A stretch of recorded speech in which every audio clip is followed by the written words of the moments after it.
from shining. Listen to me. One makes the world. The music world has always been a battleground between excess and redemption. Rock stars built empires on rebellion, only to find themselves kneeling in unexpected places. From shock rockers to soul legends, these 10 musicians abandoned everything for faith, and the transformations shocked millions. Number 10.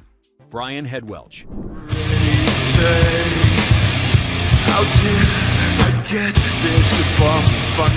Since 1994, Korn dominated the nu metal scene with lyrics so dark and sexually explicit that critics called them perverts, psychopaths, and paranoiacs.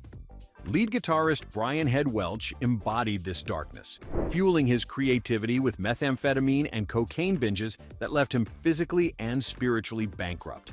The turning point arrived when he stumbled home after another drug-fueled night and heard his young daughter Janaea singing the lyrics to Korn's song Adidas, which stood for All Day I Dream About Sex. The moment shattered him.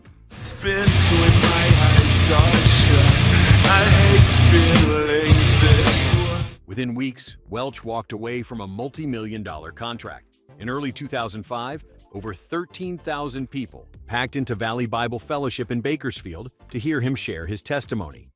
Weeks later, MTV cameras followed him to Israel, where he was baptized in the Jordan River. He later said that when Christ entered his life, he simply prayed, "Look, take me, I'm yours, but I need you to make me a good father." I tried it, your love denied it, can't fake it. Number 9. Little Richard. To the east, she run to the west. She's a girl that I love best. The undisputed architect of rock and roll built his empire on sexual ambiguity, pompadour hair, and pounding piano riffs that scandalized America. Between 1955 and 1957, Little Richard released Tutti Frutti and Long Tall Sally, songs that defined a generation's rebellion against conformity. Then, on October 12, 1957, during an Australian tour in Sydney, everything changed. Ready, ready, ready to rock and roll. All the flat top cats and our dungaree dogs are headed for the gym to the sock hop. That night, Little Richard announced he was renouncing rock and roll to follow God. He removed his diamond rings and threw them into the Hunter River near Newcastle as an act of renunciation. He enrolled at Oakwood College in Huntsville, Alabama, studied theology, and became an ordained minister. 18 years later, in 1975, he quit rock and roll again to return to full-time evangelism, a decision made with the same absolute conviction as the first. Uncle John with bald head Sally. He saw Aunt Mary coming and he ducked back in the alley. Oh, baby. Number 8. Alice Cooper. I got the friends 'cause they read the paper. They can't be seen. The godfather of shock rock terrorized audiences with guillotines, electric chairs, fake blood, live snakes, and mutilated baby dolls throughout the 70s and early 80s. Alice Cooper, born Vincent Furnier, built a theater of darkness that grossed millions while he privately spiraled into alcoholism so severe he consumed at least an entire case of beer daily. You got me on the run. By 1983, his addiction had reached a breaking point. He entered treatment and, with his wife Cheryl's guidance, whose father was a Baptist pastor, rededicated his life to Christ. He later described himself as the real prodigal son, because the Lord allowed me to do everything and then just started reeling me back in. Cooper never abandoned his stage persona, but he cleaned up his life completely, attending church regularly, and speaking openly about his faith while continuing to perform shock rock into his 70s. I'm a legend, you're at peace and I must hide. Number 7. Bob Dylan. And a couple of friends I'm driving around. Number 1 contender for the middleweight town. In 1978, Bob Dylan was already the voice of the 60s counterculture, a poet whose songs defined social protest. Nobody expected what happened next. During a concert in San Diego on November 17, 1978, a fan threw a silver cross onto the stage. Dylan picked it up. 2 days later, in a Tucson hotel room, he experienced what he described as a physical encounter with Jesus Christ. "I felt my whole body tremble," he said. Stairs. The wounded man looks up to his one dying eye. He said, "Why'd you bring him in here for you?" Within months, Dylan enrolled in Bible study classes and began recording exclusively Christian music. His 1979 album Slow Train Coming featured overt gospel lyrics, and the single Gotta Serve Somebody won a Grammy for Best Male Rock Vocal Performance. Many fans booed when he refused to play his classic songs during concerts.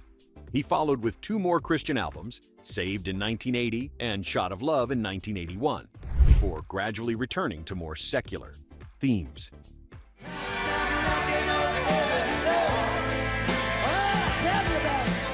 Number 6. Johnny Cash. But the meanest thing that my daddy ever did was before he left, he went and named me Sue. By 1967, the Man in Black was trapped in a pharmaceutical nightmare, consuming dozens of amphetamine pills daily while his career and marriage crumbled. That fall, he drove to Nickajack Cave in Marion County, Tennessee, crawled deep inside, and prepared to die. Instead, he later claimed he felt God's presence pull him back out. The experience jolted him towards sobriety and a renewed commitment to Christianity. Cash spent the 70s touring with evangelist Billy Graham, performing gospel music in prisons and speaking openly about his faith. His boldness cost him professionally when ABC canceled his weekly variety show in March 1971. At a roadhouse out on the Michigan line, there was a kid on the floor. On May 9, 1971, Cash answered an altar call at Evangel Temple, an Assemblies of God church in Nashville, publicly recommitting himself. He struggled with addiction relapses for years, but his faith remained central until his death in 2003. Keep a close watch on this heart of mine. I keep my eyes wide open all the time. Before we continue, which of these conversions surprised you most? Did you grow up listening to any of these artists before they found faith? Drop a comment and let us know where you're watching from. Number 5. Dion DiMucci. Listen, people, what I'm telling you, I keep away from a runaround Sue. The doo-wop king of the late 50s and early 60s scored massive hits with Runaround Sue, The Wanderer, and Abraham Martin, and John. Behind the fame, Dion battled a heroin addiction that consumed him throughout the 60s, draining his finances and derailing his career. Then, in the late 70s, Dion experienced a dramatic spiritual awakening. He committed his life to Christianity and released the album Inside Job in 1980 on Dayspring Records. But it's wondrous grace to see Jesus died for you. Dion documented his journey in his 1988 autobiography, The Wanderer, Dion's story, detailing how faith delivered him from decades of drug abuse. He eventually balanced both worlds, performing classic rock and roll while maintaining his Christian convictions, and continued recording and touring into the 21st century.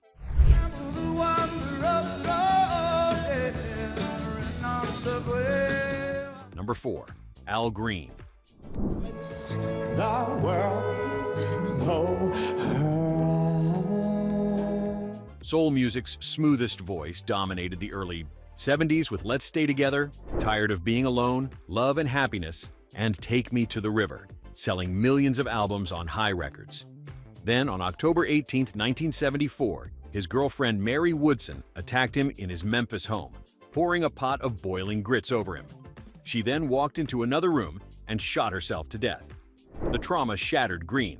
He interpreted the event as divine intervention. By 1976, he became an ordained minister and founded the Full Gospel Tabernacle Church in Memphis, where he still preaches today. Times are good or bad, happy or sad. He released a series of gospel albums throughout the late 70s and 80s, winning multiple Grammy Awards. His conversion cost him commercial momentum, but Green never looked back, dedicating the majority of his life to ministry over the past 5 decades. Sun from shining, what makes the world? Number 3. Kerry Livgren.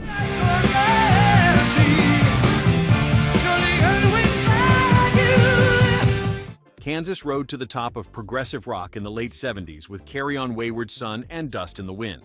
By 1979, at the absolute peak of his success, Lead E, guitarist and primary composer Kerry Livgren became a born-again Christian, and the shift sent shockwaves through the band. Livgren documented his spiritual journey in his 1983 book, Seeds of Change, The Spiritual Quest of Kerry Livgren.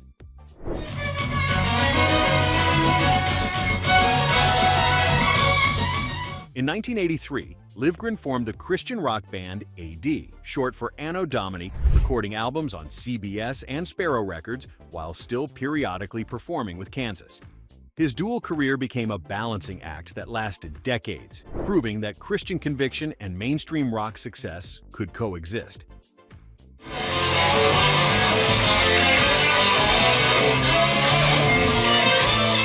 Number 2. Dave Hope.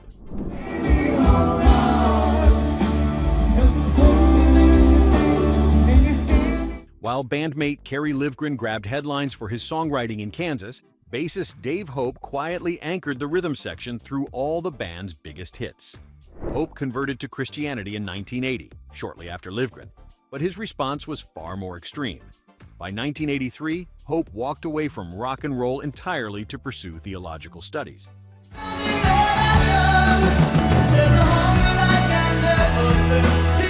He was ordained as an Anglican priest and has served as head of worship, evangelism and outreach at Emmanuel Anglican Church in Destin, Florida, for decades. Unlike other musicians who balanced faith with performing, Hope made a complete break, choosing the pulpit over the stage permanently.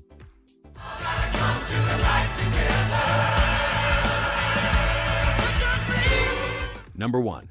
Mark Farner. In my cabin dreaming, or are you?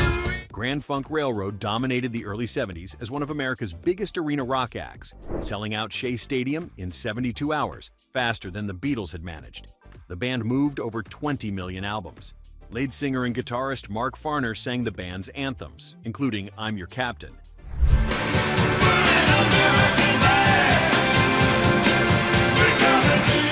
Their smash hit, We're an American Band, was written and sung by drummer Don Brewer, and their recording of Some Kind of Wonderful was a cover of a 1967 song originally written by John Ellison and recorded by the Soul Brothers 6.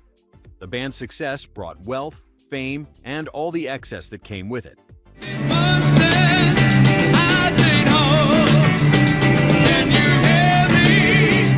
But by the late 80s, Farner was searching for something deeper. He became a born-again Christian and released the Christian rock album, Just Another Injustice, in 1988, beginning performing at churches and Christian festivals while continuing to play Grand Funk classics throughout his career.